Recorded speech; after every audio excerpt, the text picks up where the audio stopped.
Hello, everybody, and welcome back to the next episode, number 19 of the What Topic podcast with your host, Josh Deakin, at Mr. Josh Deakin. And your co-host, Owen Burkett, at Owen.Burkett. And yeah, we are back, actually surprisingly, a week later from the last episode, which we don't do very often at the minute. But we're pelting? We're working our way through quite a lot of news that's going on at the minute. I mean, to be fair, in the last 24 hours, there has been quite a lot of news.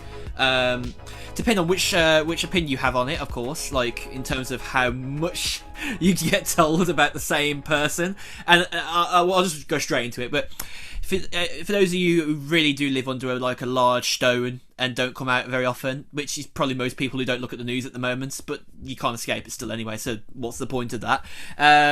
Prince Phillip, the Duke of Edinburgh, has died at the age of 99. A few months off of getting his 100th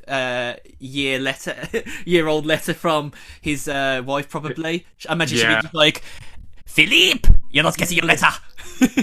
And so, oh Liz, just back off, like let me. Liza, just back off, Bobby.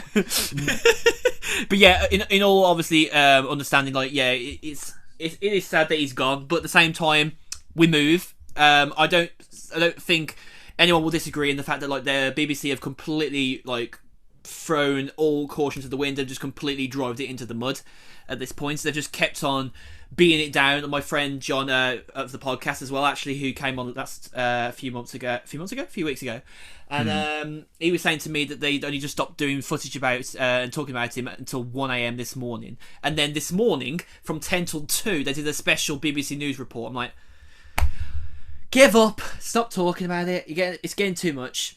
And that has been publicised because there is actually a news report from the publication Deadline. Blanket coverage of Prince Philip's death proves to be a big turn off for British viewers.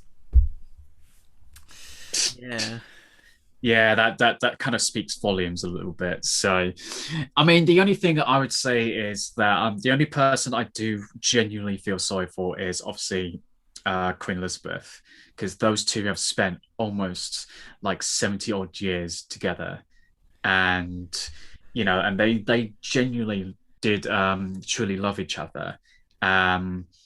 It's so. Oh my god! I've got to read this. BBC One, the UK's most watched TV channel, lost 6% of its audience last night.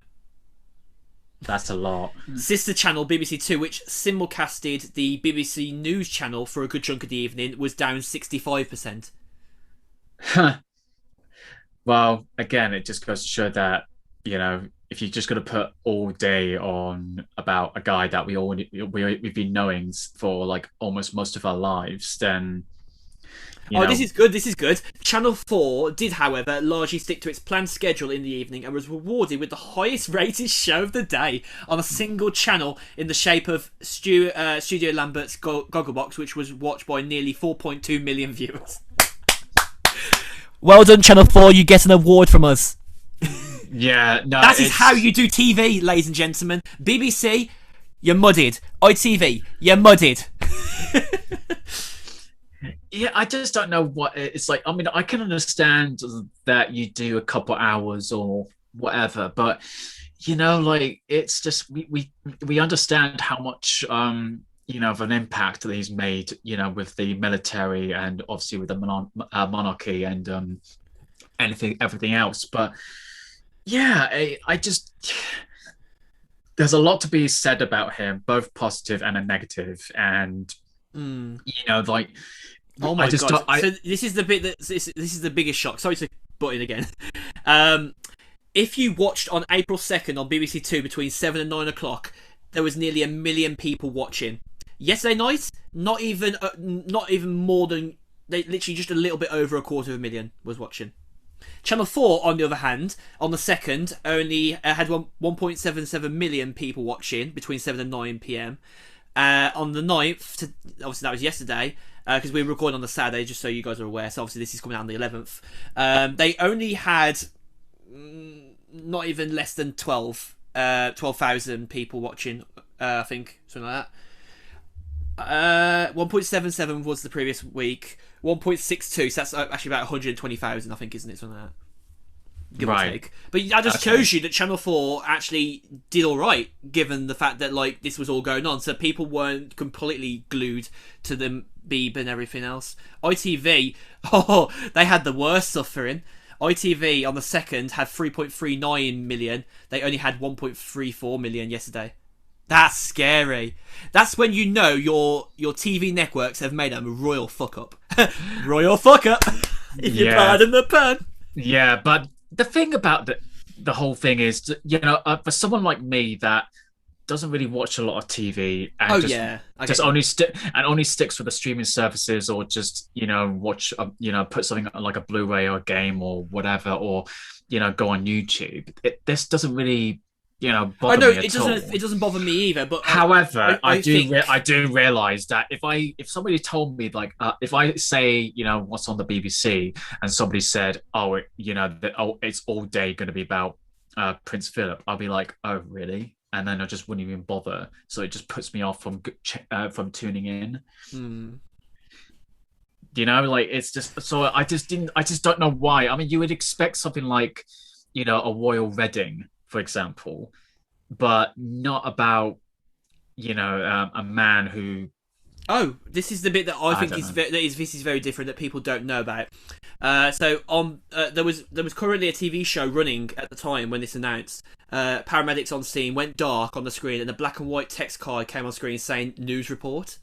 Sounds like a very old-fashioned thing, and then someone comes on and goes, "We are interrupting our normal programmes to bring you an important announcement. You are watching BBC News from London." Sounds like something from the 90s, doesn't it? A short while ago, Buckingham Palace announced the death of His Royal Highness Prince Philip, the Duke of Edinburgh. Stand by for following news. I think something like that it says. Yeah. Okay. Yeah, honestly, like this, a lot of people have said online on Twitter as well that the BBC need to get themselves sorted out, because nobody's going to tune in. Like, this is the beautiful bit about the internet, as you're alluding to here, actually, because you have the choice to watch what you want. If there is nothing worth watching on telly, the TV channels have lost a chunk. Like, I was watching YouTube all of the evening after we finished recording our next segment after this one that we're recording now, which is obviously about WandaVision and the complete 1 to 4 episodes currently of Falcon and Winter Soldier. We were just talking about that for like a good hour, and then we watched YouTube and played games and did all that shit that we normally do, because this guy, no offense, means nothing really to many people. No, and it gives me an example.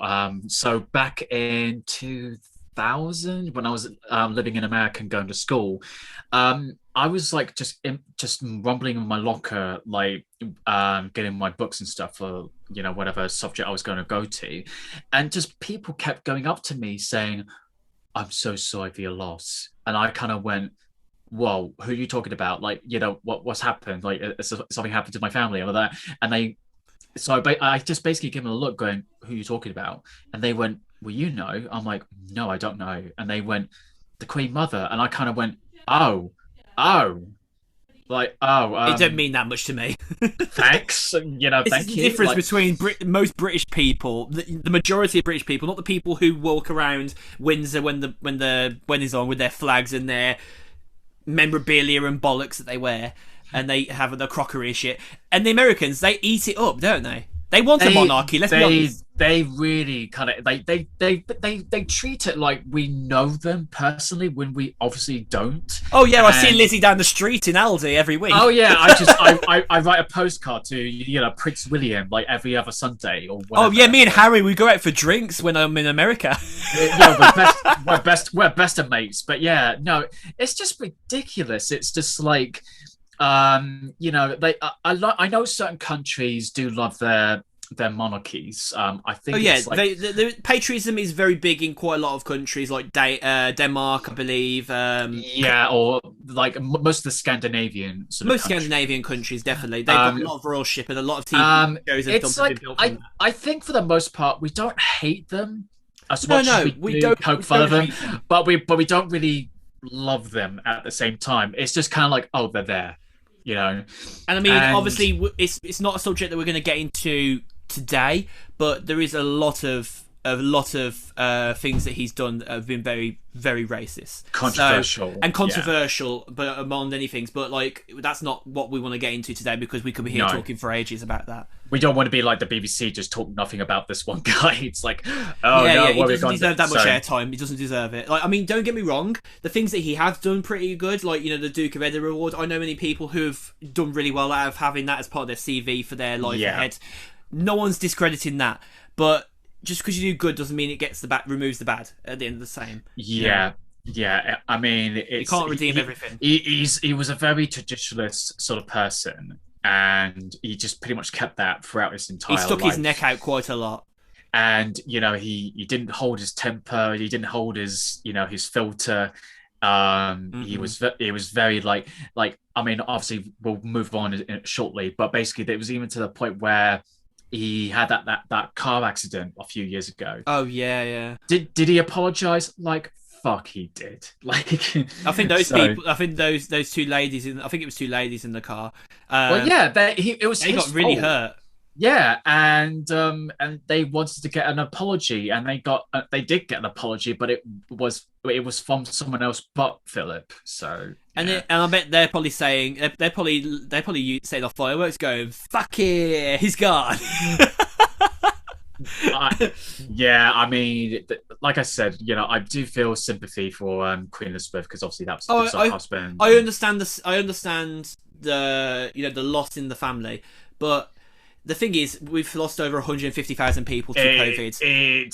I mean, it's like, I'm gonna go and check out. Me and Owen actually are gonna be like passing and catching it up for like a little bit of time tomorrow. I'm not sure when I'm gonna get to do it, whether I'll do it with you or not, but I want to go and see that unofficial the memorial wall where there's loads of hearts to symbolise everyone that's passed. But unfortunately you got assholes like tagging over the hearts, and it's just some people have actually genuinely like gone and like written message saying like someone they lost, which is nice. I like that. But then there have been people that just don't like it's really insincere, and they just think like they can just tag it just because it's a war, and it's like, no, dude. But anyway, end of the day, as long as the government don't try and remove it, then I don't care too much. But I like that's Prince Philip from 1921 to 2021, just a few months shy from being 100. Yeah. Sorry you didn't get your letter, Phil. No. Anyway, moving swiftly on. What's that saying that Jeremy Clarkson says? Oh, that's a shame. Moving swiftly on. Netflix has just signed an exclusivity deal with Sony for pretty much the next few years of their movies. It's spanning 5 years, starting in 2022. And so they basically have what is called a first pay window rights in terms of having them following the theatrical and the home entertainment window. So basically, home entertainment meaning DVD, Blu-ray, essentially like buy on iTunes, etc. Right? So yeah, I'll say you told me about this news, didn't you? As we was like preparing our stories for today.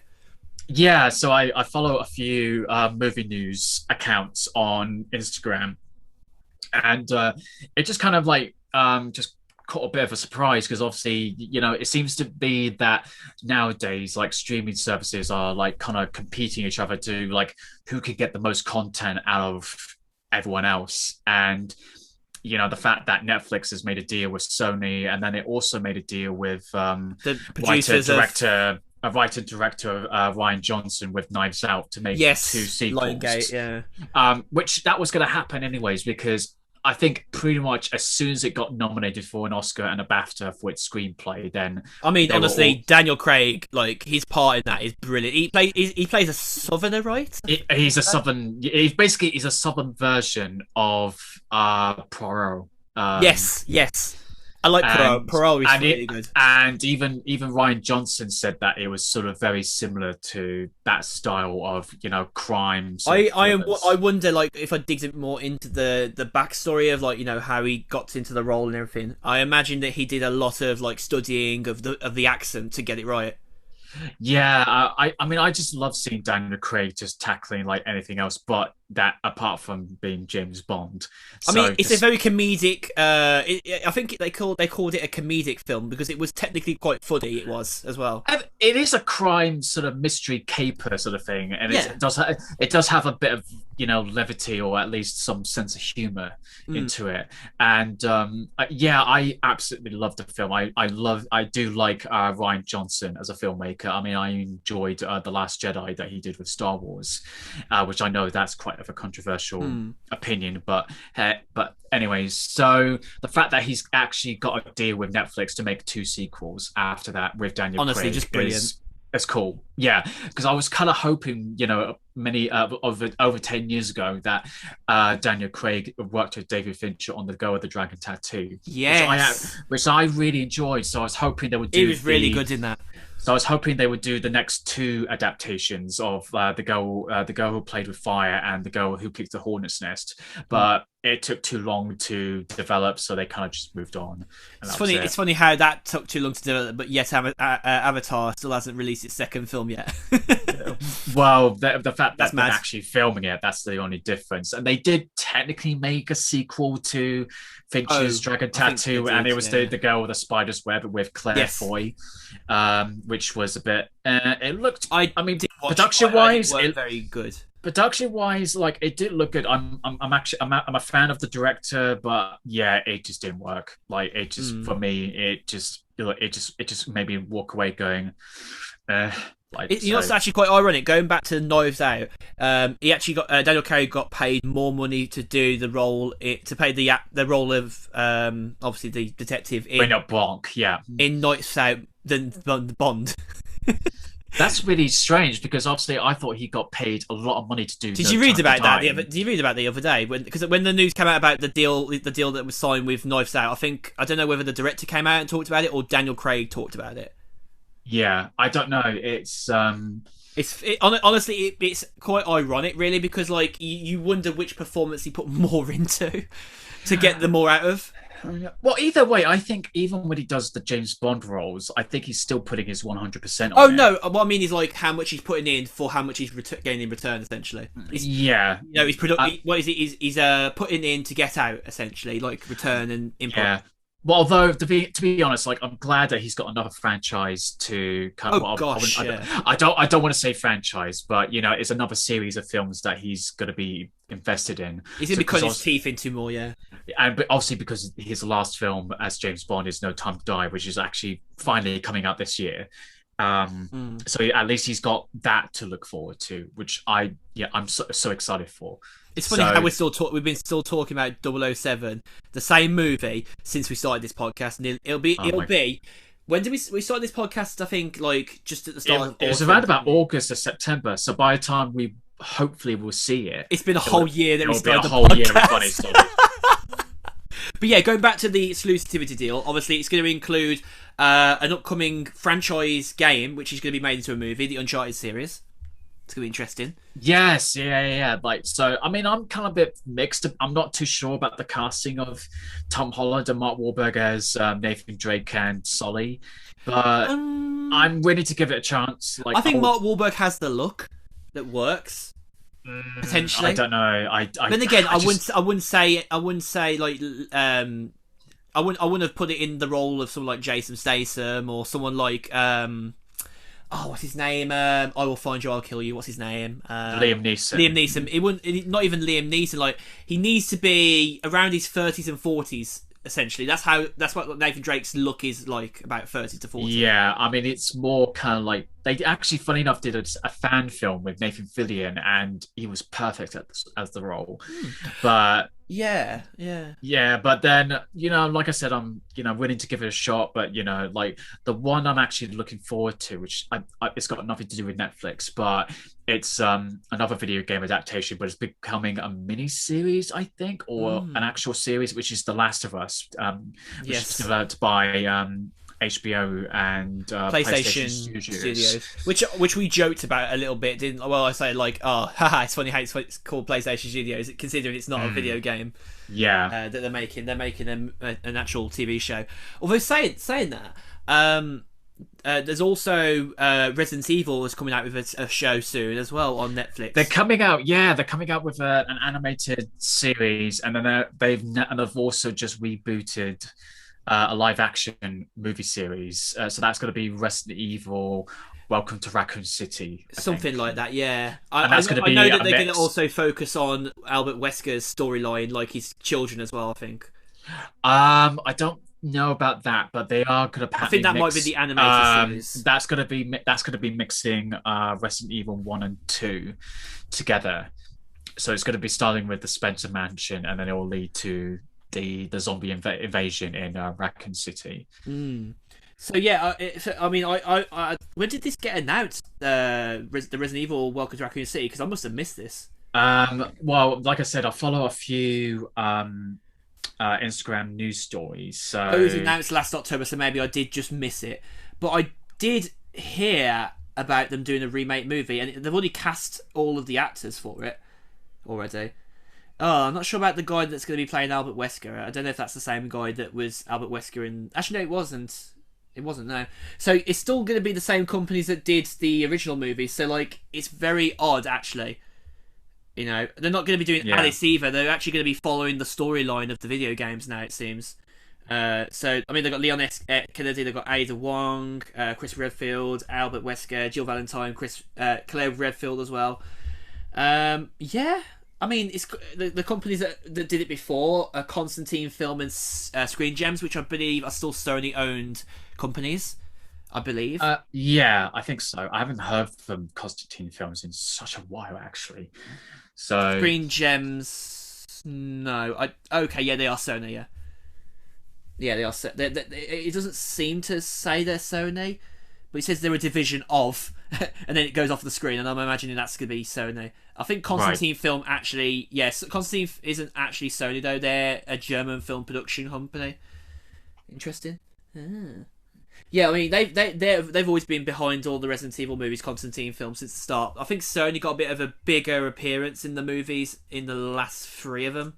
Yeah, I mean, obviously when they got bit more popular, like as each one went, then Sony decided to put more in, investment in it. Yeah. I haven't seen anything after 2. And... Oh, you so need to, mate. Honestly, I think the only one that really the only real terrible film I think is Afterlife, but you have to watch it to really make the story work. I thought number 2 was god awful, but number 2 was a bit cringe, but then again, it's always going back to the original. Resident Evil 1 was still the bomb.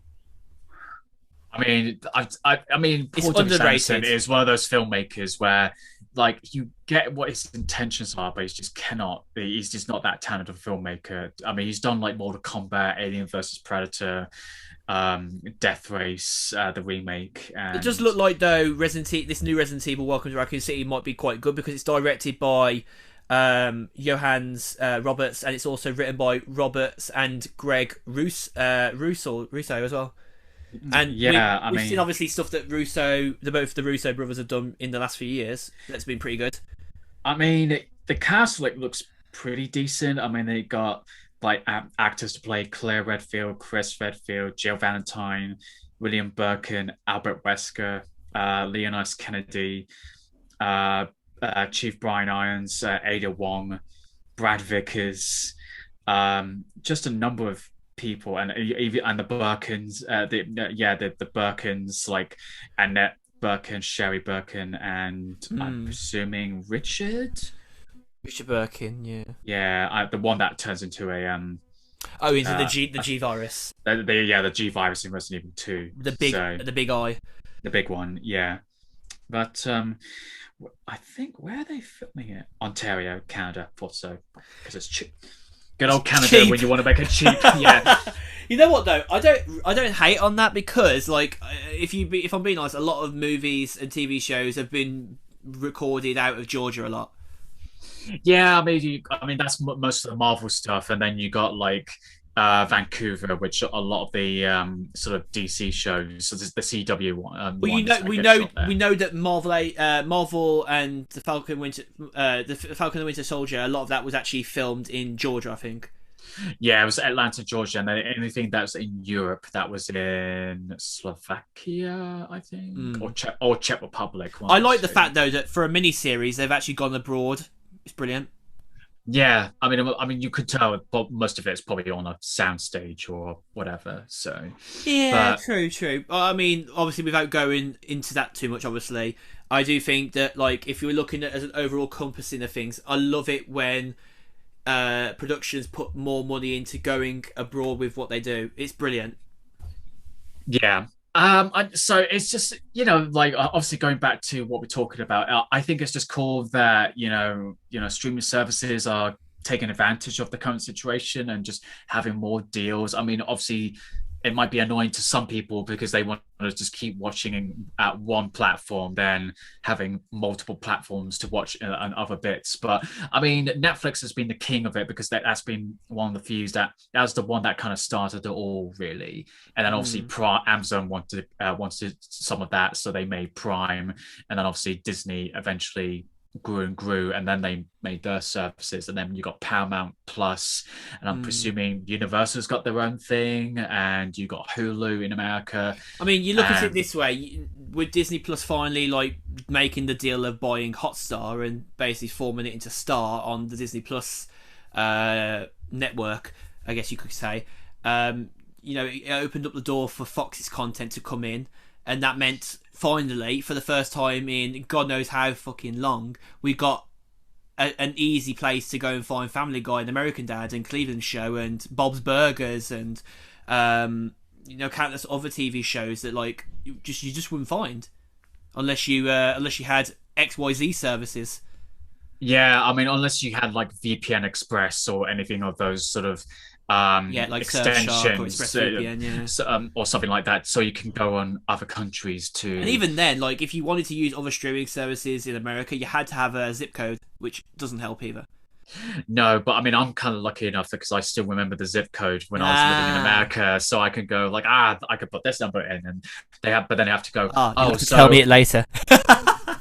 but then they kind of go like, oh, well, so what's your home address? I Oh, and don't that the remember. other issue is that they ask you that you have to use an American bank card as well. Yeah, that's the other. That's where it stopped. I was like, oh, okay, never mind. Yeah, so scratch all that basically. But Yeah, yeah, it was like I almost got it, but not quite. So, but yeah, I mean, but it's pretty good. It's pretty good.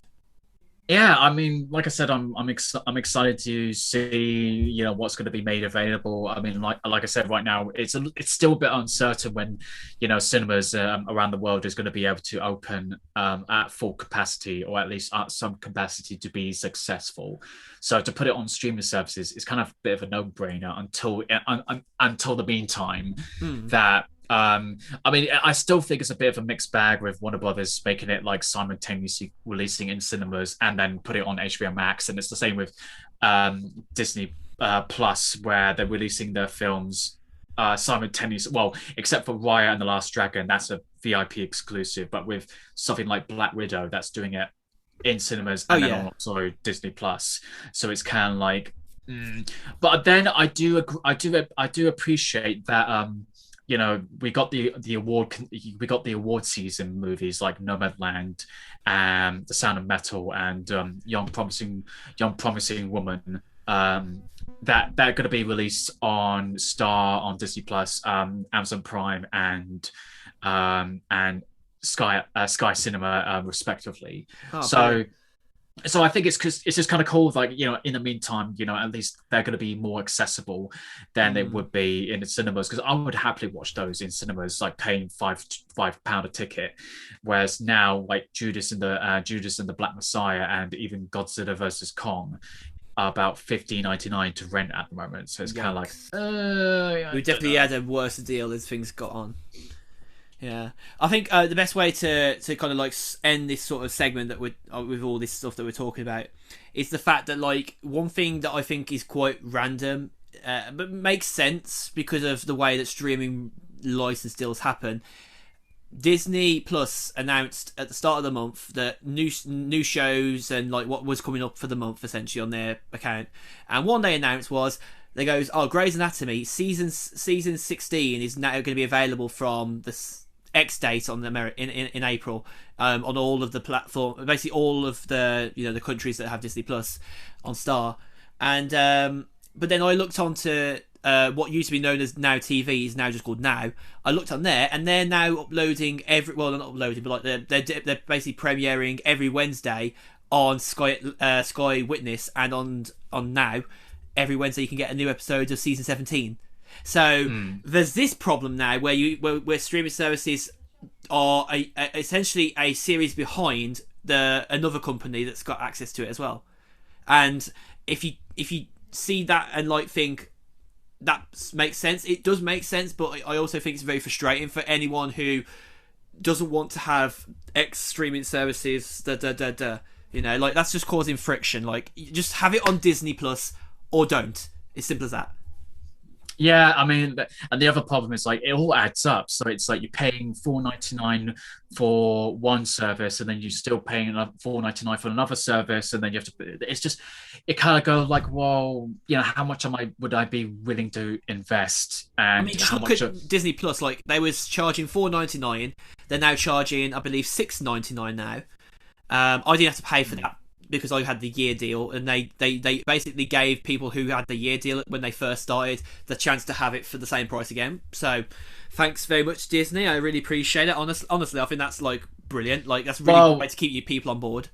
Well, the thing is, it's like ever since Zack Snyder's Justice League came out on HBO Max over in the States. I mean, obviously it's in Sky Cinema over here, but subscriptions for HBO Max rose up like substantially because of it. So it just depends on the content. It really is. I mean, I understand the £2 hike of price hike from Disney, because they were offering like nearly 600 plus new shows and films. There was a lot of content. I was a bit surprised about. We were looking at it, and we were reasoning about it in the podcast a few months ago. And like, remember when I first reported on it back in October, talking about it. I think it was October or November potentially. That I mentioned it in a news article that there was basically going to form stars. And it's funny how that was just like a very small story at the time. Oh yeah, Disney's doing some new things. We don't know what they're going to do with it. And I even said, didn't I say that they was going to add it as an extra tab on the app? Yeah. I predicted it pretty much. Yeah, I mean, once you know the whole pattern thing, like I said to like people over here were like saying, where is Justice League? Zack Snyder's Justice League is going to be released, and I said to people like, I would not be surprised if it will be released on Sky Cinema, because all HBO Max exclusives always go to Now TV, or at least Sky or whatever, and then. Guess what happened? They said, "Oh, we're going to release it in Sky Cinema." I'm like, oh, well, that's the least surprising bit of news ever. So there you go. Definitely. But yeah, on that note, guys, I'll say we're going to pass us over now to our previous selves from yesterday, where we're actually going to be talking about the episodes 1 to 4 of the Marvel show Falcon and Winter Soldier. We also talk about WandaVision. We talk about where they're going to go next with like the What If show and Loki and Hawkeye and also the films as well. Yeah. I mean, it's touching on DC just to give them a fair shot. So, they've just announced that the Robert Pattinson, the Batman, is now considered as like an Earth 2 sort of sort of universe. I read about that. So it's basically just establishing that whatever the continuity in that universe is going to be different to what they've already established. That's the bit they have to be very careful with, don't they? Because I'm sure it's just been the same for Marvel, like how much of the phases that they are crossing over and the universes they cross over. Like Spider-Man is in New York, but then like what other means are going to come into New York? Like obviously Iron Man exists in the potential of going into New York, so like they had to make those things work when they fused them together later down the line. Well, I mean that's a little bit different because it's just sharing characters in the same universe. Whilst with now, that's what I mean. Like they've basically defined the 4 walls for Batman. Essentially, like he's not going to interact with anyone from Earth 1. Essentially, no. I mean, not with the even though Ben Affleck is done with Batman. Well, so they say. That there's apparently rumors that they're trying to like continue like his Batman on HBO Max. That's completely obviously different to the Gotham TV show, but the Gotham TV show is very much a watch. Gotham is finished, and then there's going to be another. There's going to be another TV show about the Gotham Police Department that's associated with the Batman. And they've also So got the Pennyworth TV show that's just had its second season start as well. yeah, so there's I so still need to catch up with many that. stuff about that. So I mean, and also you got like the Flash movie that is gonna come out with, and that's gonna feature with Michael Keaton's Batman, and then it's gonna have Supergirl who's been cast. And then they've just started filming today on Black Adam, which I'm wow. quite excited for.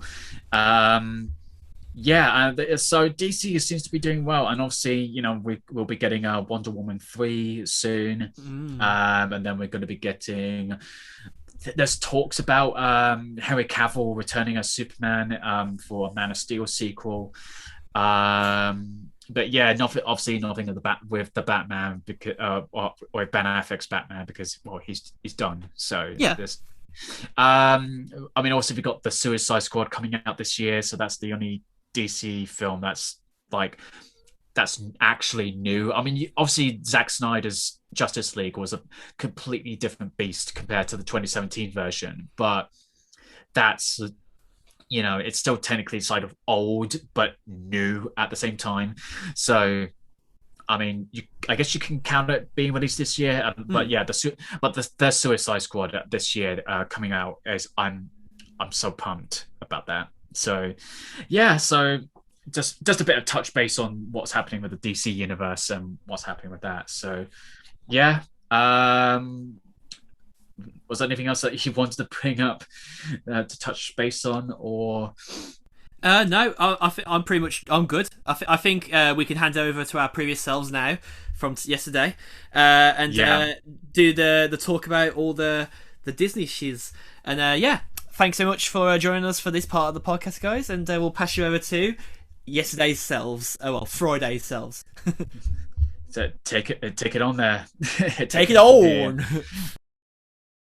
Hello, everybody, and welcome to this part of this episode of the What Topic podcast. I believe we're actually inside of episode 19 at the minute. I may be wrong, but future self will tell you that. So this is pre-recorded before we're going to record the podcast, but you guys know that already by now. We don't know that yet because we haven't got to the recording of the full podcast. But we decided we wanted to be very close to Raw, talking about the current set of episodes that have been released of the new Marvel universe, the MCU essentially, Cinematic Universe's show, The Falcon and the Winter Soldier. And of course, I am joined by Owen. It's not just me here. Hello, Owen. Hello. Yeah, I'm here and alive, still kicking. Still kicking. So yeah, and so we decided that we wanted to kind of record this Raw outside of the main podcast episode because we feel like, well, I said to you, like it makes sense to do it as close to when we've watched it. So we got the Raw effect of the episode, the latest one at least, episode 4.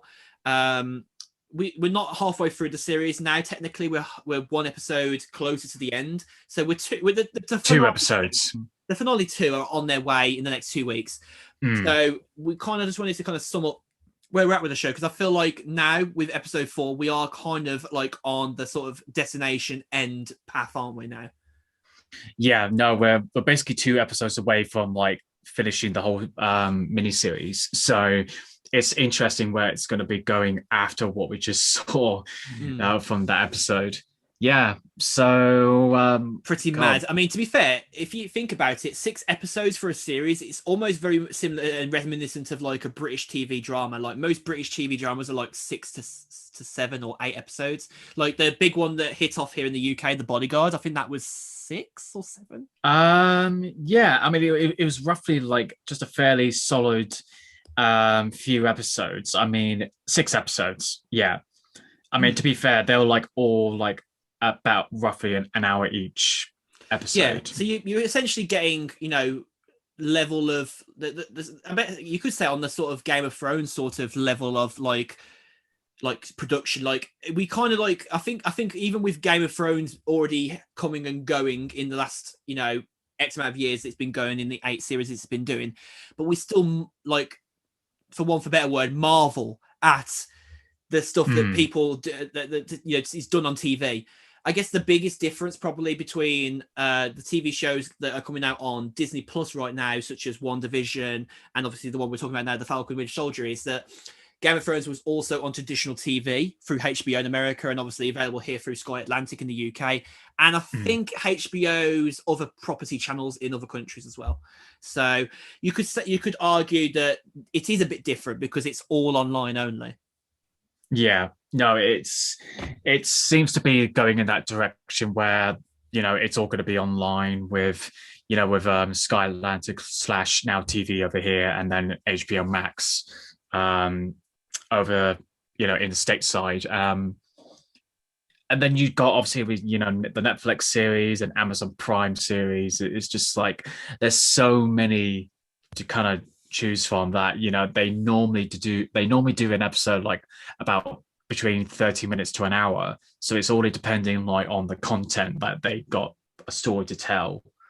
So yeah, it's nice to see a bit of variety. Like obviously with WandaVision, it had about 30 minutes per episode until the last episode was about an hour long.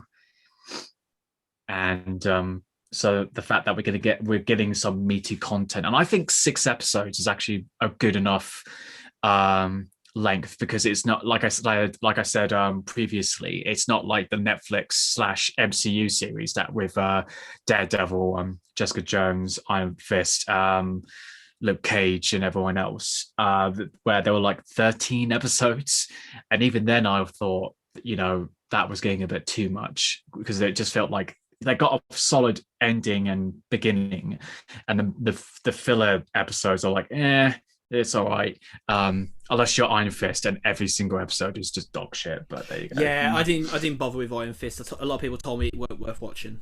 It's just the worst 12 hours, like the 13 hours like ever. Like I thought, wow, okay, the MCU has finally got a turd on their streak. So I mean, to be fair, if you've ever watched Marvel Inhumans, some people would argue that's the dog shit episodes. Yeah. Series. Although I feel like maybe the reason why the Inhumans series didn't go off as well as it did is because I think it was steeped in a lot of hysteria and other problems that made it not work as well.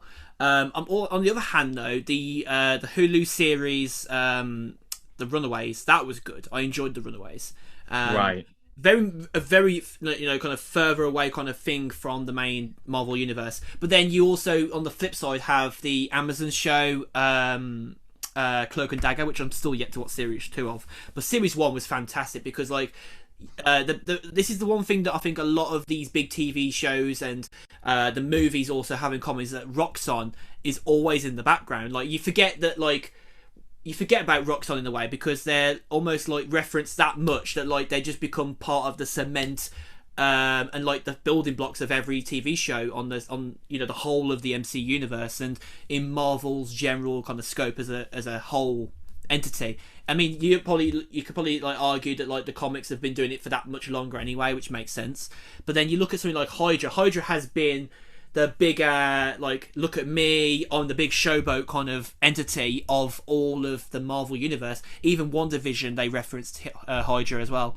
But yeah, I think Roxxon's quite an interesting one because they haven't really popped up as much yet in other shows like WandaVision and Falcon Winter Soldier. But I imagine there'll be references to Roxxon later down the line at some point, because Roxxon is basically like the biggest corporation inside of the MC universe. It's basically like the one that always does the bad shit, and you just don't know about it like at first. Yeah, no, it's interesting, and I'm also interested where this, you know, this freedom fighter group, what are they called, like the flag burners or something, the flag burners or something like that.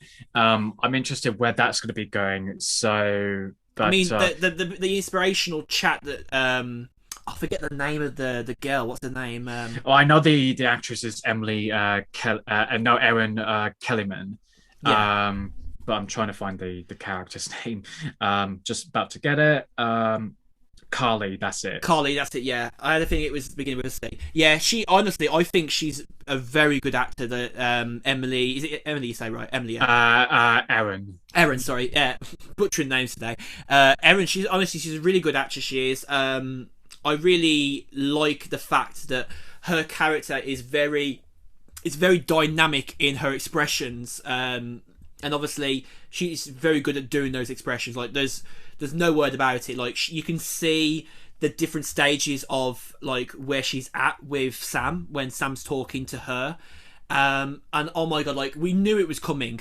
We knew it was coming, that Kurt was just literally just going to come flying around the corner and basically trying to attack Carly, and like we knew that it was on a bad like kind of trail after that. Like we knew stuff was going to go shit down. Oh yeah, like as soon as like you got Captain Walker in the mix, that you're just gonna go, oh Jesus, like what the fuck, what's gonna happen now? So, well, I put on my Instagram story earlier actually. I think it was someone's tweet. That's it. Yeah. Is it weird that I trust Zemo more than I trust John Walker? Yeah. I mean, I can sort of understand that vibe because yes, Zemo did something really bad this episode. Obviously, like he pretty much tried to kill Carly, which makes sense because he doesn't want super soldiers anymore. No. But then also, the bit that I thought was quite ironic, really, is that earlier in the episode when he's talking to the little girl, and he goes, "Oh, don't trust those two over there. They're bad people." Yet I thought there was going to be a bigger repercussion from that. I didn't really. Yeah, me too. Yeah, I thought there was something going to happen, but actually nothing at all. Yeah, nothing really came out of it. So I thought that was a bit of a weird one. But obviously it did pick up once Battlestar and the new Captain America showed up. And it was just kind of funny. Like as soon as they showed up, I kind of like was like, "Oh god, it's all gonna go south." So so if we're gonna get into spoilers, because there's not much spoiler alert about. Now. We're probably gonna talk about the ending of Series 3 and Series 4, but I think we'll probably start with Series 4 because Episode 4, sorry, and then Episode 3 because where we're at right now. But like. Go for it, Owen. I can see you ready. Well, I like how Bucky is still in sort of in contact with people from Wakanda. I thought that was brilliant. Yeah, and I just like. I know it must be really hard trying to feature Wakandans, but not make mention of Black Panther because of very obvious and tragic reasons. Yeah. Obviously, because Chadwick. I don't know when they were filming this, but I don't know if Chadwick was even going to be even in that scenes. Like, it did kind of give me that feeling, like when you saw Bucky. Obviously, what's the name? Her name escapes me. The lady that he's basically helping him with his. Yeah, I just saw it. Hang on. Ayo. Yeah, because obviously, like she helped him basically. We don't see this in any of the other TV or movies. How Bucky basically went through his therapy, and she basically has kept on basically like trying to like activate it to basically kind of, I guess, in a way, burn it off like a candle. Yeah, just keep wearing it out, like to the point where he can just learn how to sort of suppress it in. And, it was really interesting because we saw Bucky there at such a big low, like the lowest we've ever seen him probably. Because he's just tied that the fact that anyone could just, if anyone knew what his trigger, like it to trigger his. Zemo tried to jokingly do it at the start. Crudely jokingly did it when they first met up. Yeah, and that don't work on me, mate. Yeah, it doesn't work on me. And he went, "Oh, yeah, I know. I just wanted to see if it actually worked." So the thing is, I think he didn't actually know. I think he played off of that because like there was a scene a bit later on. Which is actually similar to some other scenes in previous different shows and movies where Sam and Bucky both tell Zemo something, like they shout at him and he goes, "Apologies," like really quietly. Like he's basically put into a corner like by the two of them. I can't remember what they said. I think it's something one of those bits. I can't remember, but I'm gonna find it quickly on here. I'll see if I can play it back for everybody. Here we go. What are you? Avengers? We're the Avengers, not the pre-Vengers. Okay. So that was obviously. Don't make me hurt you. All right. No! Apologies. So you see, like everyone else's responses are like so fired up, and then his is just like, apologies. Yeah. No, it's so obviously he escapes whilst everyone else is like fighting each other and everything, and it's just like, oh god, here we go. It's funny though, isn't it? Do you think that he's not the power man? What's his name? The power broker? Because I thought he was the power broker because he had the mask on. No, his in mask. War? No, so his mask is actually in reference to his actual comic book character as Zemo. So when he says Zemo, that's it. That's what it is. Oh yeah. But what really interested me was like when after John Walker and Hoskins fought against the Wakandans, Walker said to himself like, and they weren't even super soldiers. You could tell he was ready to start doubting himself even more, and he was ready to basically just go take the serum. Yeah, and then obviously when Zemo was shooting at Aaron Kellyman's character, and he starts smashing, crushing on the super soldier serums, and then Walker. Yeah, that was a very and then he finds that one, syringe, like not syringe, but that vial of the super soldier serum, and he takes it for his own. I mean, Zemo when he was crushing them, the way that he crushed them was like he was basically like crushing hearts. He was essentially the way he was going. Well, you kind of don't blame him because the thing. the thing is like like this whole thing with having the super soldier serum, like everyone's been fighting over it.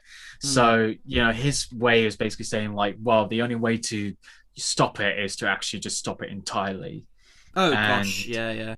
So you kind of got. So that's what I like about Zemo is that he's got like a bit of a reason behind it. And when you hear it, you kind of go, actually, I kind of get along with it. So, but yeah, Walker just takes the virus out, and then that's when he starts talking to his friend, and he says like, would you take the super serum if you had it? And then the Hoskins goes, hell yeah.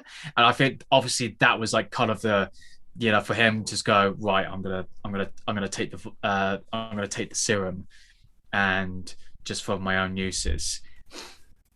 Oh yeah. The thing is, this is the thing. I don't know what it is, but I think everyone probably feels the same way. I'm not a massive fan of Hoskins because he almost just seems like he's inside of John Walker's shadow, essentially. And like he probably knows that. That's probably the reason why he said that he'd take the super serum, because like he feels like then he'd have a much higher status. Well, for him, it's like, well, Steve Rogers, started as being this really skinny, scrawny guy from Brooklyn, and then becomes this muscular sort of super soldier, basically. And it's funny because didn't Carly or one of the other freedom fighters basically say that they wanted the like the effect of the super serum, but they didn't want the muscliness as well, right? Or something like that. I can't remember. I don't know. It basically just she was saying, it brings out the true nature in yourself. Yeah. And so it's interesting that the super soldier serum didn't really do anything with John Walker, because then you start to realize he's taking it after he's fighting all these. Yeah, he comes in like blazing immediately, doesn't he? And he starts like be able to like bend like really solid like objects. That's when you knew it was definitely like lights out for anything good coming after that. Yeah. I mean, just before that, obviously, before like we got into that fight scene, we should probably like kind of like rewind a tiny bit back and go back to the bit that probably was underlooked because it was so fast and everything just went quick. Sam was offered to join the Freedom Fighters. That seemed like it went completely under the carpet. I mean, what are your thoughts on that? Would you see Sam like trying to help? Or do you think it would be like a bit like? I think he's still gonna continue helping. Like he's got to the point where it's like, I agree what you are saying. I just don't agree with the aggression. What you're doing, basically. And so that's where like with Sam and was it Kaylee's character? They basically just they kind of. Carly, I said Carly. They kind of like share the same values, but they agree to disagree on some things. But they have slightly different perspectives. It does seem like the serum has definitely amplified some of her thoughts. Possibly, but especially with John Walker, who, when again another spoiler, like Hoskins gets killed because he gets his back broken, presumably, like, or just enough to the point where He got hit against the wall really hard. Yeah, and it's not a fact that he's just knocked out. He's like You can blood's coming out. see Yeah. blood like just pop straight out of his mouth. Like obviously, basically because of his where they crushed him, obviously crushed his lungs, sent flying up the mouth. Yeah, and that obviously pushes like Walker over the edge and starts chasing one of the freedom fighters, and basically aggressively puts that shield to task. And and what he does next is very on Captain America like. It's just graphic in general. No superhero would do this. No, not at all. And you know something, actually, to add insult to injury, Cap never carried a gun. No, what? No, he did. Yeah, true. Okay, he didn't. He tended not to have a gun He in the didn't role as use often. it as often. No. But Walker seems to always use it. Always. It's like he doesn't trust the shield all the time. No, and it's just that shows the difference between Steve Steve Rogers and yeah. John Walker, and like it's very reminiscent to when Captain America raises a shield and beats Iron Man just to like that. So it's like there are parallels, but they obviously switch it to what matches. The best way I see it is that Steve and John are two sides of the same coin, but in many respects they aren't. Like if you see in the light that they're both two sides of the same coin, you see that John on the one side is the one that takes aggression way too far, and because of the super serum, it almost it just definitely amplifies it. There's no reason why it wouldn't. Like, he knows he's got the power. He's gonna go and fuck up some shit because he knows that his mate is his partner's just died, and most people would be very rational in that thinking and just be like, they go after them, but they wouldn't go after them and literally kill them with the Captain America shield. And then you've got Steve,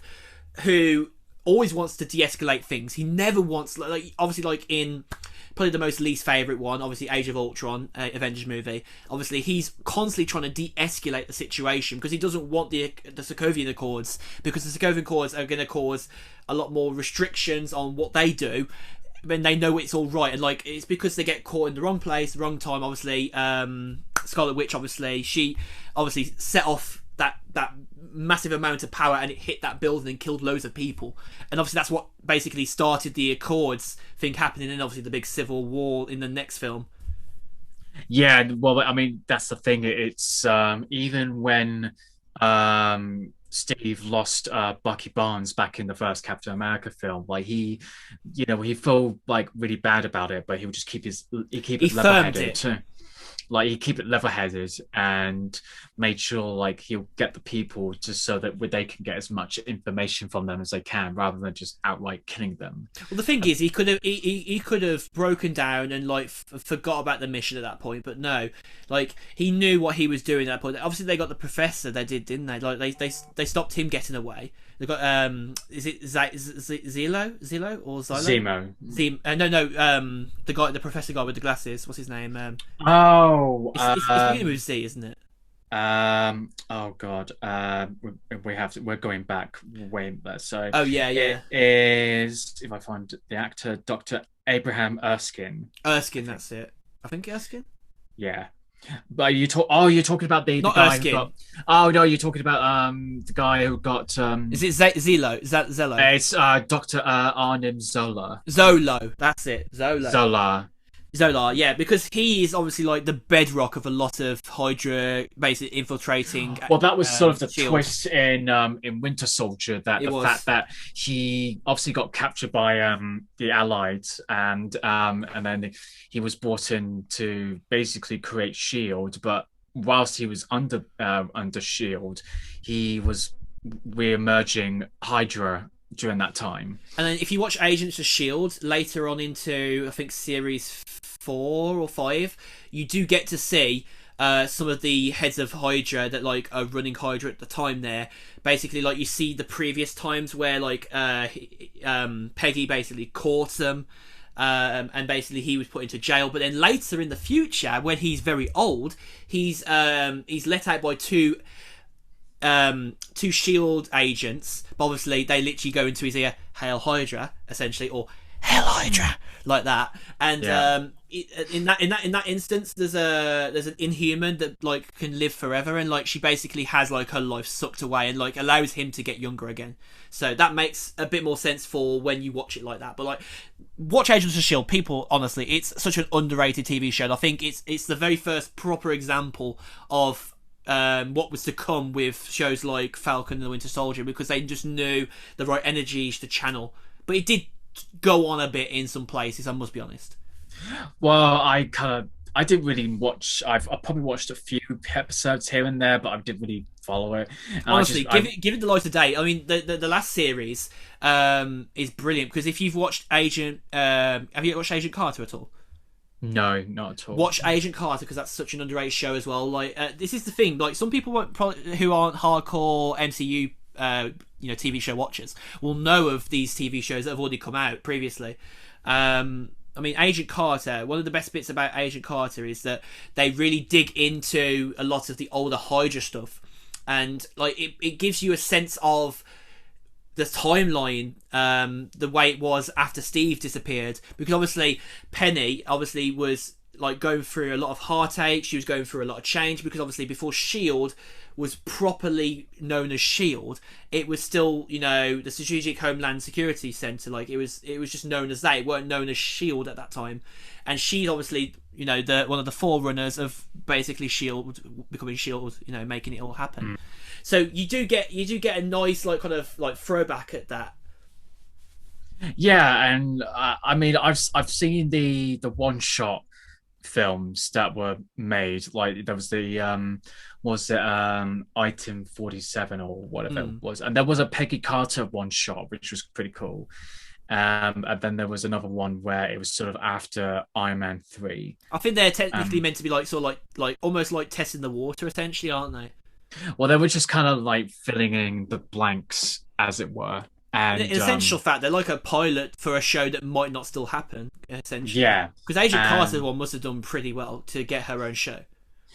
Yeah, well, everyone says that Peggy Carter was basically the best one out of like that one and Agents of S.H.I.E.L.D. Like, people like seem to care about that one more. I mean, Phil Coulson, honestly, is one of the legends of the MCU universe, and people don't even get to see much of him really in the MCU. Obviously, because he's very Loki killed him, obviously. Yeah. That's the thing. I haven't seen the Agents of S.H.I.E.L.D., so I don't know what the whole situation. Tahiti is a beautiful place. You'll only get that reference if you watch the show.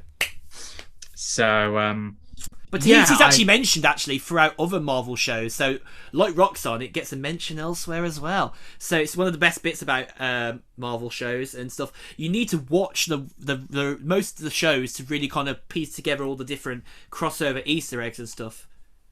Yeah, I mean, I'm really interested where this show is going, because obviously, now that he's obviously his appearance of what he did to that person with the shield, it's now over the internet, so he's probably going to get the shield taken away from him. I think this is where we see him going rogue, because obviously we have, I think we've discussed this, whether it's on the podcast or off the podcast, about Walker's tendency to go from being good to evil, basically almost envisioning what people did want Captain America to become, like the Hydra version of him. But obviously this won't be the Hydra version of him, but it's like going to be the closest sort of match to him, of him going rogue. The serum is basically going through his veins, and he's basically like, I want to revenge him by going and killing all these people, when really you shouldn't be doing that. That's the bad way of doing it. You need to bring justice properly. Yeah, so it's like, we're probably going to see like obviously if you've seen the trailers, then we're probably going to get to the part where Sam finally takes up the mantle of. That's the bit that I'm wondering, because we've not seen him pick up the shield at any point throughout the series. So like, it's almost like the trailers have been really teasing us. Yeah, so it just kind of makes you like, are they going to continue this series, or are they just going to do like WandaVision, like this is going to have a beginning and an end? So I believe that WandaVision is still open-ended. They could still do another series. I don't think so, because I think the producer or the writers mentioned on an interview that they might do another WandaVision, like whether it's called WandaVision, like, or it's just like based on No, character? they are so on IMDb. Normally, if it's a series that they know it's definitely going to be continuing, or if it always announce it will continue, because normally they'll announce it just before the last series. Oh, okay. They'll obviously keep the year they aired, and then they'll leave it blank. But now it just says 2021 to 2021, so that's it.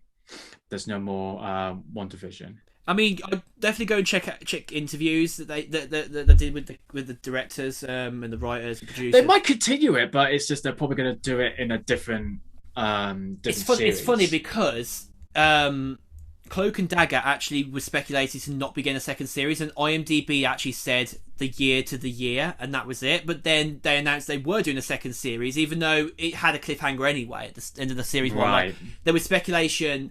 And even some of the crew were inciting that it might not continue, and then out of nowhere, new series comes out after I think a year and a half. So I don't know.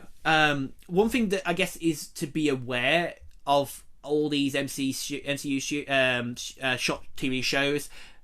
You've got the ABC Studios ones, and you've got the so the Marvel official ones. So people might get a bit confused with this because obviously, as we all know, ABC Studios is owned by Disney. There's no being about the bush there. Everyone knows that. But the biggest but is the show creation process, how different it is, which people they're bringing in, and which ones have worked on previous Marvel projects.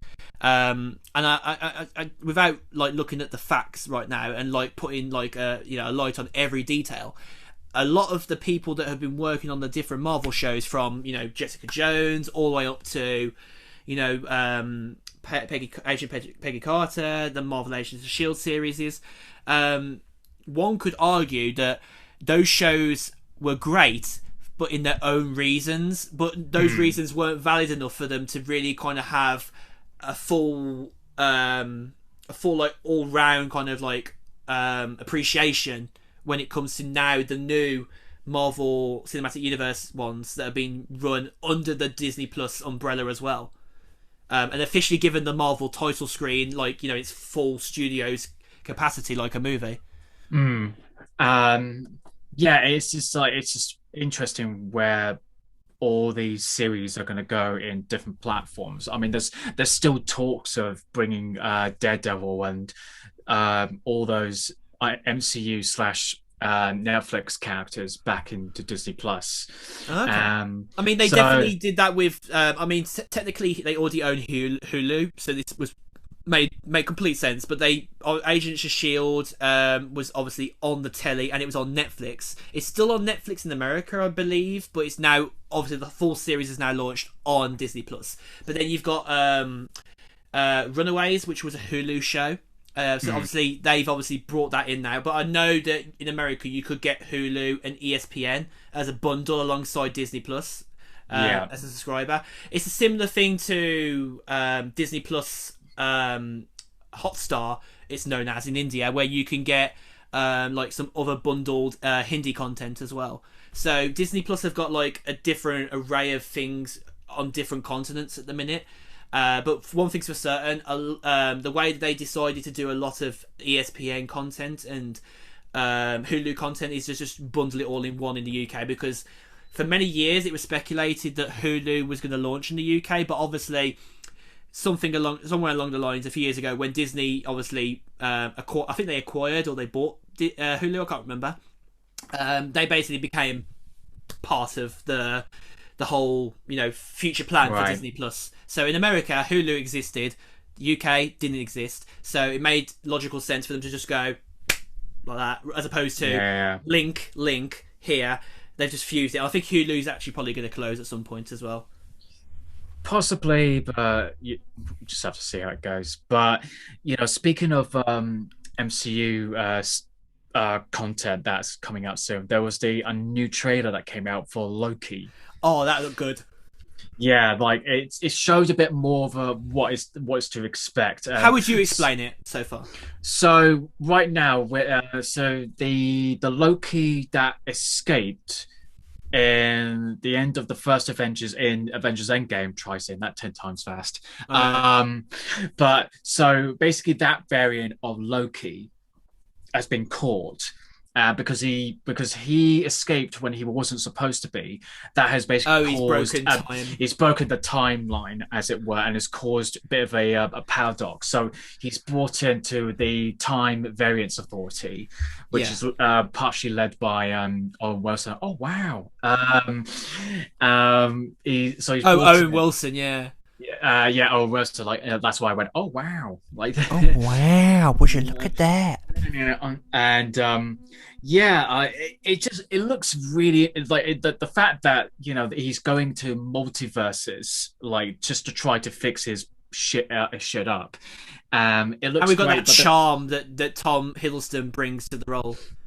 and somebody brought this up. It's actually going to be interesting because he's probably going to find out eventually that the original Loki He's dead. is dead. Like, yeah, he died from, and so that's Sorry if we his. broke that bubble for you by now, but you've been Well, through loads of spoilers this episode already. So, but basically, it's basically him having to come to terms with the fact that as much as he wants to change it to his own benefit, like he's still his fate is still going to end up Oh, his fate is still sealed. the Yeah, way. yeah. So he's no matter what, he has to in order for the universe to flow as it should be, he needs to die. And that's a sucky thing to think about. It's like, how do you comprehend the fact that it doesn't matter how much you change, it's you're gonna get killed sooner than you want to, And obviously, but as we all know, by the jaws of Thanos.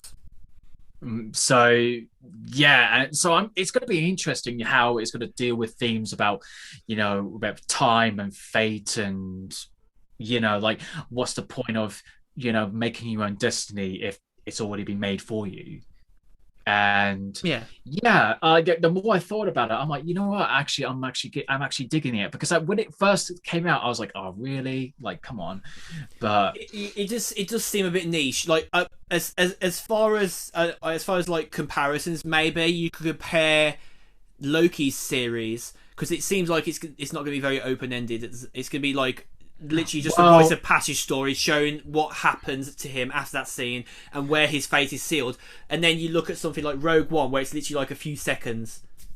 yeah, well, it's funny because it's apparently this series is also going to lead up to Doctor Strange and the madness of the multiverse, which also where WandaVision finished as well. So two shows either side of Falcon and Winter Soldier. Well, potentially three shows because we still don't know what way capacity is going to end on Falcon and the Winter Soldier. I mean, I don't know how they will be able to do that, but yeah, the fact is that this whole thing with Doctor Strange is going to be a huge sort of thing, and I'm excited just to see what because obviously, I loved what Sam Raimi did with I say first two Spider-Man films. The third one was but I'm excited what is going to happen in Doctor Strange because obviously where it left off with WandaVision at the end, and then where this potentially could do in Loki, it's sort of like whereabouts of it is this going to open, and is this also going to introduce the Fantastic Four, or are we going to get glimpses of like say the What If series that's later is going to be coming out in July or August, is it right? I can't remember, but it is going to look at that. But I think that we'll get glimpses of like Marvel Zombies, which that's also featured in. There might be potentially seeing Chris Evans as Captain Hydra as well. Okay, it's not got a date yet apparently, but it's definitely due this year. It says this summer, so we're probably going to get an announcement. I think probably sometime in the next month. That's cool, but yeah, it just seems like the possibilities of what Doctor Strange is going to open up is good. It's massive. Like the fact that you're going to bring in multiverses, it's like there's so much you could do, and that probably will lead up to what will happen in Spider-Man No Way Home because Doctor Strange is in the Spider-Man film. I'm just looking at this very briefly here. I don't see a date for Hawkeye yet either. That's supposedly coming out this year, but that's still up to debate. So I think what they've done is they've announced the dates for the first 3 TV shows, and then as the third one is starting, they'll announce a little bit into the first. Because actually, if you think about it, WandaVision was finishing, Falcon and the Winter Soldier was starting, Loki got got another trailer within those first few weeks up to now. So they essentially started teasing it as the next show starts in the order of it coming out. So we're probably going to start getting Hawkeye and What If probably within the next month, I think. probably, but yeah, so obviously that we've still got Black Widow coming in July, and we've got obviously Loki in June. We got Loki. 5th, is it? June 11th. June 11th. And that's a Friday again, I think, as well. And then we've got Shang-Chi. Oh yes, that's a show, right? Isn't it? The Legend of the Ten Rings. It's finished filming. It's in post production. It's supposed to be coming out this year. Oh wow, that's how close it is. They're definitely burning the candle at both ends. Yeah, and then we got the Eternals, which is coming out later this year. So I think that is going to get a lot of people's interest, because obviously you got the director who's Chloe Zhao. And she is getting a lot of awards from her film Nomadland as well. Yes, what you were mentioning that when we were... And that's going to come out on Disney Plus on Star. That's going to make it so I'm really looking forward to watching that. So therefore, because I haven't seen any of Chloe Zhao's work before. So I very much like to see Nomadland, because obviously it's getting a whole load of awards buzz, and it seems like it's going to be a clear winner to win Best Director and Best Picture, which she will be the second female director to win Best Director if she wins. And that's she'll be surprising that's even the case. You know, you'd expect it to be more than that. Yeah, exactly. But hey, that's not that kind of conversation today. And even everyone that has worked on the Eternals has said, like, it's not like a normal comic book movie. It's done in a way that's quite unique. So I'm really interested on that. But yeah, we got a load of Marvel stuff this year, and you know what? After Loki, I'm really excited for What If, but I'm really, because obviously, like, you know, like the different comparisons of what could have happened if different things happened, like obviously, like, you know, Captain America, if it wasn't Captain America, it was someone else. I can't remember. I think there was a trailer that I've seen for it already. I can't remember. They showed like what different scenarios could have happened. I think it's actually animated as well, the What If one as well. It is, yeah. I remember seeing that in the trailer.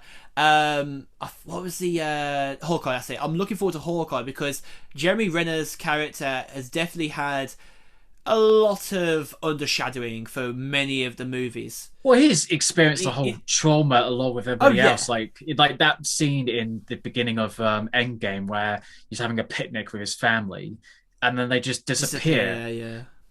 And basically he just turned into was it Ronin? I think Ronin. He basically goes on a wrong gone path for a bit. Yeah, which I thought it was cool. Like he had like a tattoo sleeve and the whole mohawk thing. Like he just went like a completely different image. The scene with him and Black Widow. What's her name? Scarlett Johansson. What's her actual name in the movie? I forget her name. Are you talking about Natasha Romanoff? Natasha, yeah. So him and her both like looking at each other, like, and she's obviously holding the umbrella, and she's just looking at him, and he's just there like, I don't think I could take any more. I don't think I could. Yeah, like don't give me hope when there is none, or whatever. I couldn't tell whether it was him or Thor was more, you know, at the bottom of the barrel. You know, because like obviously, like Thor, obviously he goes into that complete like that's asshole the thing about it. routine. And, like, I mean, it was a bit funny, but then the more I thought about it as I was watching it for the first time, I thought, seeing a man breaking down. Jesus Christ! And apparently this was made for laughs because look at him, he's overweight and he's not like the bulky, you know. Thor. He's the one that you don't think to talk about, isn't he? Because he looks like a jolly character most of the time. And I don't know why every time I saw film reactions with when Thor, after he cuts Thanos' head, and he goes, "I aim for the head," and he walks away, people laughed at that, and I didn't, because No, I think that's uncalled for, because actually, if you've ever watched Cinema Wins, they did the long one about Endgame, and it's a 2-part. Yeah, I think it's a 3-parter. I think because he gives his like expressions and thoughts and feelings after. Okay, but one of the things I absolutely loved about that is because he gave a long highlighted section to obviously talking about Thor's like depression, like being very real on the screen, and like the difference of change in things, like when I can't remember who does it. Is it Brenner when he goes like, oh, we got drinks, or is it someone else? I can't think who says, like, he says to Thor, we've got drinks, or like something like that, and he's like, I'm in, essentially, like if he could drink. I can't remember, but one of those guys in the Avengers. I think it's either Rocket Raccoon or Hulk. They're trying to get him back. Rocket, yeah. They're trying to bring him back, and they make a joke about it, basically say like I mean, it was nice that they made the Fortnite joke. That was quite funny. That was different product placement, though. oh yeah, but it's like, was it Taika Waititi as Korg? Is like, oi, there's that dickhead on the internet again. Like that new player. His voice is funny. But apparently they did reveal that character, was it Noob like 69 or whatever it was, and an Xbox advert with Anthony Mackie as Sam. Yeah, hey, you should add me. I'm Noob whatever 69 or something. I'm like, the guy from Endgame. Okay, so it's like it's not a child. It's actually a like a full-grown man. It's a proper callback reference to the movie, isn't it? Yeah. But yeah, no, it's just, I mean, it makes it interesting because I like how the MCU is kind of branched out with, it's definitely blossomed a lot. I mean, you kind of think like, they probably just made an excuse so they can have something on the Disney Plus platform. But you know what? Fuck it. Like, just give them like more content and more, rather than just make movies, just, expand on it. I mean, Marvel have very much been like, ever since like they had their blip, where they nearly disappeared from everywhere. And obviously when Disney came and basically took them under their wing, and Lucasfilms as well, people were like umming and ahhing about them doing that. And I think Marvel have been carried and like given so much love by Disney. Like, obviously they've had like, there's been differences in some things, like there's been actors that have been wronged a little bit by Marvel. Like, there's no hiding that you can't sweep that under the carpet. Like, we all know that, like, it's obvious. But like, when you look at the general scope of things, you look at how much money's been poured into Marvel, and you look at like the different things that they do, like the things they do for their fans, the way that they look after like the fan bases on the internet. Like, they really do like respect a lot of fan art from the movies as well. And then you got the tie-ins to different things, like Fortnite, like Marvel, like having Thor coming. Not Thor. It was Thanos that came into the game. Like, you could be Thanos and you could smash shit up. It was fun. Like, a nice little tie-ins like that. Like, it's not a stupid tie-in like Starbucks in like Jurassic World. Like, that was tone deaf. That was like, we all know Starbucks ends up in any movie, like in a universe, but you don't need to make it blatant. Like, that's obviously like product placement at the worst. Like, whereas Fortnite made sense because like Thor, it was on that sort of junky drinking food eating man. Like, he was eating pizza off the side while it was cold, drinking crates of beer. Yeah It really added to the persona, because like, isn't that what most gamers are like when they're like, it's not even that, it's because he's dealing with so much trauma, that the fact that it really did it really was the reason why half the universe was wiped out was because he didn't aim for his head. And if he did that, or otherwise, hence Marvel, you should have got on for an R rating, that he probably would have got like, he would have gone to the head. But yeah, I mean, that didn't stop him from cutting his head off later on in Endgame, because that shocked me. That shocked me when he just cut his head off. I went, fuck, like that. So I mean, it's another heavy hitting, bold. But that's the thing, like the story, like with John Walker, literally caving the guy's head in with the shield. Like, you can see the drawing comparisons, can't you? Yeah. But it's just the fact was like, obviously in the end of Endgame, Thanos, he says you should have gone for the head and snaps it, and we had to wait a whole year later. Oh, to you mean watch the next chat? Yeah, Infinity War. And then we waited a whole year, and then we watched that bit in the beginning of Endgame where he just cuts his head off, and then he says, "I've gone for the head," and then that's it. So, but yeah, like it's just really interesting what they're doing with with the characters, with the reactions to the blip and everything else. It's good because obviously WandaVision doesn't really show like what's happening afterwards. Like they show we know that like Vision died, and like basically she's left the compound, gone on her own in a car to a plot that they would have had as their own house. That became the encapsulation of WandaVision. She then obviously shuts that all down in the end. There's nothing left. It's just the same place that she was. She's literally back to where she was before everything happened. And she leaves. And obviously we see the end scene, obviously, with her literally like doing witchcraft in the back. Well, she's doing astral projections like Doctor Strange did. Like as she's having like a cup of tea or coffee or whatever, her astral projection is learning the dark arts or whatever it is, and that's where probably shit hits the fan when she might be doing something that when she shouldn't, and that's where Doctor Strange comes in. But then you look at obviously like the Falcon Winter Soldier, and you see where Sam is literally, he's got no armor on, he's literally just in his normal everyday, look, and he's sitting there next to his family member, and like being told by the bank that they can't help him. Because it's like, they're fanning over him as well. Well, that's the thing, like like we can't do anything because you haven't had a credit history for the past 5 years, and they're like, well, yeah, because me and along with half the universe got wiped out. So how am I supposed to, how is that's that where fair? that's where he understands the empathy of Carly, obviously.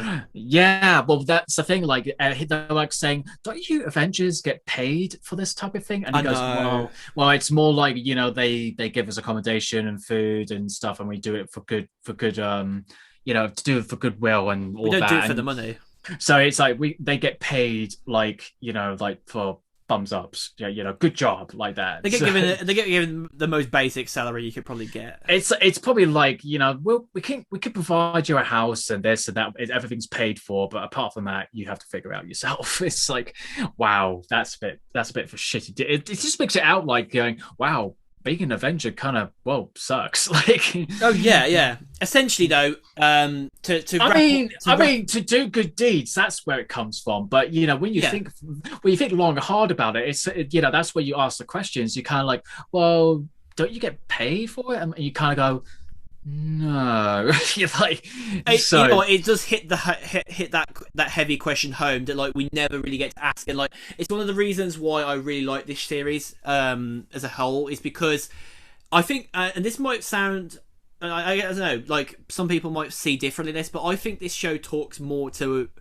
what I like about Marvel as opposed to WandaVision. Don't get me wrong, WandaVision was fantastic, but I actually think I rate Falcon Winter Soldier a bit higher in my own personal opinion, just because of where it kind of is at for me in terms of the characters that I like. Like I'm very entwined with the legacy obviously of Steve Rogers, obviously being Captain America, like that. It's pretty much my favorite character in the MCU. Captain America is. So, the show has a very roots returning vibe to like those films. Like obviously it's not based in the old days, and it's not based in like a very shieldy era where like they're being taken over by Hydra and Winter Soldier.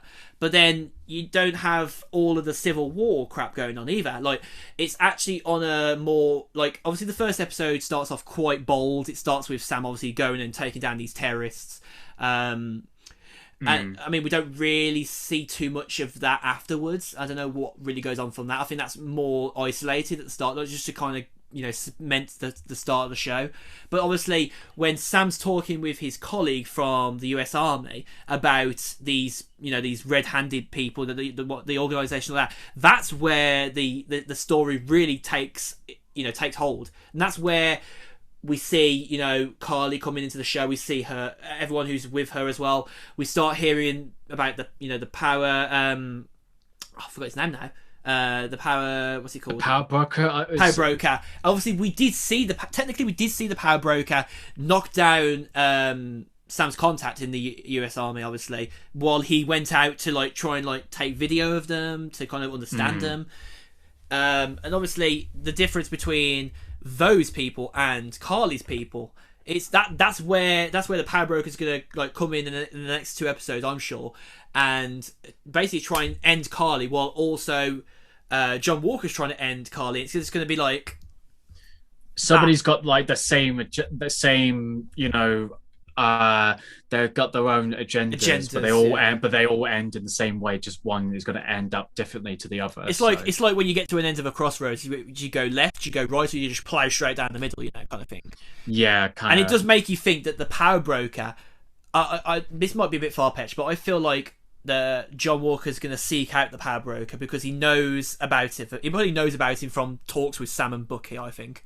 And I think that somewhere along the lines, he's going to align himself with the power broker to take Carly down because, like, you know, two people who are trying to get to the same objective, it doesn't matter matter what they originally think. I think they're both going to collide at the end. It's almost like a Harvey, you know, Two-Face kind of thing. Like, he's gone from being good, he's gone to evil now. Like, he's trying to like how Batman, obviously, like he feels betrayed by Batman, even though he was good at one point, and now he's changed his mind and he wants to kill him.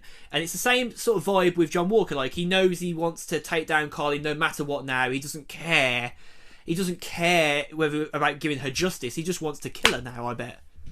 Yeah, there's so many theories that we could do it, but do you know what? I'm not going to look into it. I'm just going to go. I'm just going to cycle with the ride. I'm going to take we're going to take those punches as they come next week and the week after. Yeah. So yeah, I think this is a good way to end it. Like, I definitely think this is another solid series. Like, it's obviously very much different to WandaVision, but it's still a solid series nonetheless. And I think what we'll do is we'll probably skip out talking about it next episode, or the one after. It depends, because we've got another potential special episode coming up at some point. We're just finalising details on that at the minute, but essentially we'll probably like end by doing the last 2 episodes together, because I think we can probably do that after we've watched them both, like we've done today. Essentially we've kind of bundled the 2 episodes 3 and 4, and we'll do 5 and 6 together as well. So you can get a full, we can do a proper retrospective of the whole series then. And obviously an understanding of where we're at and where our thoughts were before now, as in now, and then when that episodes have finished airing. So yeah, I'd say it's going to be a interesting ride. I'm excited to see what happens. Yeah, I think we'll probably end the podcast in this part of the podcast, because we'll probably have got to this point where this will be the last thing we'll talk about. So in that case, I've been Josh Deakin at Mr. Josh Deakin. And I'm your co-host, Owen Burkett, at Owen.Burkett. And yeah, I hope you enjoyed the rest of the podcast, what we did in that episodes and everything. Don't forget to check us out on Instagram, and also you can check us out on any other platform as well. We're looking at doing possibly doing a video special episode at some point in the future. We're working on actually like meeting in person at some point, me and Owen, to do a podcast which might involve a mukbang, and talking about random topics as we always do, but like we'll probably have some like set ones to talk about as we're eating. Be good fun that way, won't it? Yeah, no, it's like there's a couple things that we could probably talk about. Like, we could probably talk about what's going on with like the DC stuff, like with the Batman and upcoming stuff. So yeah, like there's luckily there's still a few bits and pieces happening down the line. So 2021 is definitely the year of TV and film. All right. Well, they seem to be picking up, so because they now we seem to have a plan to get out of it. So yeah, just looking forward to it. But yeah, until the next episode, if you hear from us, take care. Make sure you wear a mask, and of course, stay safe. And we'll talk to you soon. All the best. Take it. No worries. Take care of yourself. Bye. Bye bye.